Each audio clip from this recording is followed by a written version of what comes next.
Hello friends, Hail Tales here. So there is a new hero drop in Esport's Godfather, and I wanted to jump in really fast. I haven't got to play any games with them quite yet. Getting them unlocked right now on a couple of my playthroughs, but I wanted to jump in, talk about their hero feat, talk about their cards, and kind of tell you where they're going to fit into, and possibly just if they're going to shake up the meta, because I'm actually really excited for them. So let's go ahead and jump into it. So the character's name is Felyn.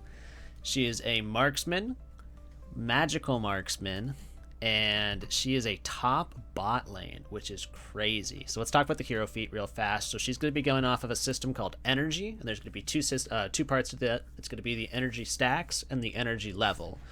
So the initial passive is called the instinct one. The field is what happens on the battle map, and the fight's what happens in the arena, in case you don't know. So for the instinct, Felyn increases energy to improve energy level, dealing more damage.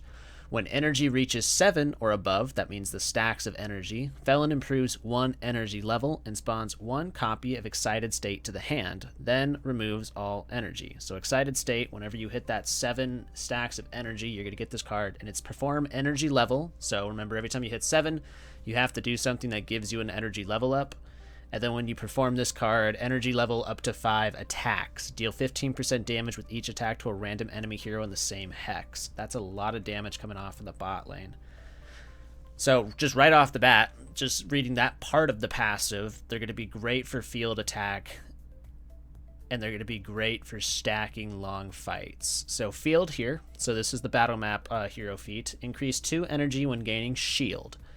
That's interesting. So each attack and harass deals an additional 10 times energy level damage, and this damage ignores target armor and damage reduction effects. So no more armor stacking fatty white or silly stuff like that. Damage reduction effects, does that mean shields? If that means shields, that's wild, but I'm not sure if that means shields. I think it just means flat out damage reduction itself. If it meant shield, it's probably going to say shields. But right there, you can see how important energy is. But when we looked at the excited state, when we looked at the excited state, you use the excited state, big damage there. Does that also have the ignoring the target's armor and damage reduction? Because if so, that's crazy. And then inside the fight, and this is why she's going to be good long team fights. So each attack increase 1 energy, and each attack deals additional 10 times energy level. So every time we get 7 stacks, she gets an additional energy level.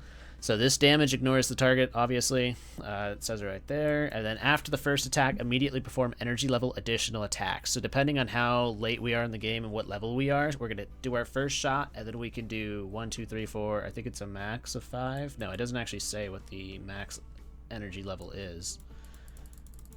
That's interesting that it doesn't say the max energy level, so I wonder how high we can get this stacked up. But that's going to be a bunch of additional stacks, which is then going to stack the energy in that fight itself, which could give us that extra damage. These extra attacks prioritize attacking the unit with the highest HP, deal 15% damage, and do not increase energy. That's interesting that it prioritizes the highest HP, so what we're going to want to do there... Well, we can actually just throw her right there and think about something. But what we're going to want to do with that is Oh, and she's magical, not physical. Wait, that's interesting. Because we don't have as many health busting items. Ooh. Because if she was physical, we'd have to make sure that we were building the telescope. Where's the telescope? Telescope, down here. Because when attacking the target is above 50% max HP, we'd be building that if that were the case. But that's not the case because she's magical and not physical. Oh, no. No, she's hybrid. That's the symbol for hybrid, actually. I think it's just because I'm looking at it early. It doesn't... Yeah.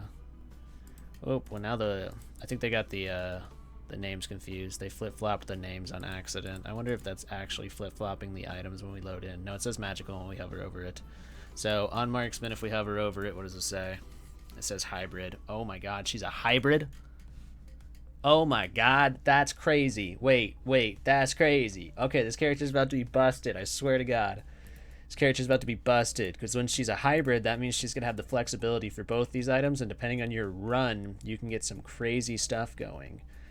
Because you're not guaranteed the good items every time, but now you have a higher likelihood of getting some good stuff. So yeah, we have to get the telescope on physical. We can even glass cannon and then just like ultra fire. Oh my gosh. Okay, so her being a hybrid is huge. It's just ginormous that she's a hybrid. That is crazy. Okay, let's get into the cards. So we read Excited State, perform energy level attacks, deal 50% damage with each attack to a random hero in the same hex. That's going to be great for for field hit and field stacking with Bunu Shan, so that's going to be super fun. Ultimate charge here can only be played on a lane. Push the hex of the enemy turret, then perform energy level up to 10 attacks, deal 15% damage with each attack to a random hero in the same hex, and then gain 25 times level shield. Ooh. That's super cool. Can I use this on every lane, or can I only use it on the lane that I'm in? Because that's interesting right there. Plus she gets the shield, and that's her bonus on field. Okay. Assault mode, gain 25 times level shield, then attack each enemy hero within one hex, increase 1 energy for each hit. Dang. Okay, so she's gaining shield right there, so she gets 2 energy, plus all the energy she gets from hitting, so we can stack to 7 fast. Transition, increase 3 energy and draw 3 cards? Oh my gosh. Oh my gosh. Okay, so we can definitely stack the energy a lot faster than I initially thought would be possible when I read the passive. This is super cool. This character's super cool, so it can fit into a lane pushing combo. It's good with field hit. It's strong with shielding. It's interesting because it's not melee, so we can't use Palulu to shield it except for when we're in the 2v2 fights. That's okay. I'm about it. Okay, so this character's super exciting. The fact that they go top lane is also really good. I mean, they have a couple attacks that is hit everybody in sight, so you lose a little bit of damage putting them in the top lane, but you can put them in the top lane. If we go to the archive here, it'll show us that we could put them in the top lane. So we can put them in top lane or bot lane. Masteries, for the ones that we can select, extra damage of hero feat is increased by 5 per energy level, and max extra attack time is increased by 2. Ooh, dang. That's sick.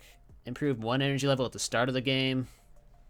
It's the exact same thing, but it's increased 1 energy when gaining shield on the field. Okay, I think that one's going to be super good depending on the comp. And it sucks that I can't change them in between games. Ooh. I think that'd be nice if you could change your masteries between games, because sometimes if I have a good shielding comp that's going on, like I have Palulu and I have like Miki up in the top lane who has like chicken running, who can just like sprint down, and I have roam on him or prepare for action most likely, so he has like crazy map crossing capabilities. That could be kind of cool. And every time I gain a shield, ooh, that'd be nice. But the starting level 1 energy level just gives you like so much pressure and lane with the harass damage. Eep. Okay, so if I had to go with just one, I would probably go with the energy gaining at the start of the game for 1 energy level, just because it gives you a head start on getting scaled up. But if I'm building around like a good shield comp all the time, or I'm only going to play Felyn with shield, then I would go the second one. But the top one's probably the best option here. Their very last talent, extra damage of the hero feat is increased by 5 per energy level, and max extra action time is increased by 1. So it increases 1 energy when participating in a kill, or 1 energy level at the start of the game. Oh, once again, options that I'd love to be able to choose before games, because if I'm going a really aggressive kill style, I'm going this. But if I'm going more field hit, turret push, I'm going this. So more aggressive, I'm going the participating kill, field hit, and turrets, I'm going bottom. I'm probably going to go the improve energy level at the start of the game. I'll start level 2, which would be crazy if I get somebody all the way up to legend on this character. Alright, so just based off of looking at her, you know, she's going to be good. She's going to have some strong counters with buffing up. Let's just go to the mages first. Bunu Shan will be good with her. Aniti is going to be good with her. Niels is going to be good with her. In the bot lane, you could pair her up with anything, really. There's not like crazy synergies in the bot lane wise, but she's taking a lot of she's doing a lot of attacks, a lot of action, which means Kamatachi can be pretty good with her as well. So that's cool to see, but you're also going to have to make sure you ban Kamatachi if you're picking into her. Pasai for the long fights can go really well with her. Obviously, Palulu's going to go really well with her. It's just like, oh, there's so many options. Oh, Blocker goes well because he puts shields on. He can go super sick with the shielding. Oh my god, both Bart and Peter can go sick with the shielding. there's just so many options. I'm really excited to get into the game and actually try this character out. We'll talk more about items once I actually am able to try the character out and see what works on what. I'm going to have to unlock them on a couple different playthroughs just to have a lot of item choices, so we'll have to give me a second on that. But I did just want to load in and show you guys the quick intro to the new character, my thoughts on what team comps they're going to fit into. I think Felyn's a super cool addition. I'm really excited for it. It's definitely something that favors my playstyle, and I'm pumped. I have to unlock this on every character. I think it might be one of my new favorites, up there with Elmi and Deep Space for sure. But thank you guys so much for watching. I'm really excited to see what else they add into the game, and I will see you in the next video. Bye!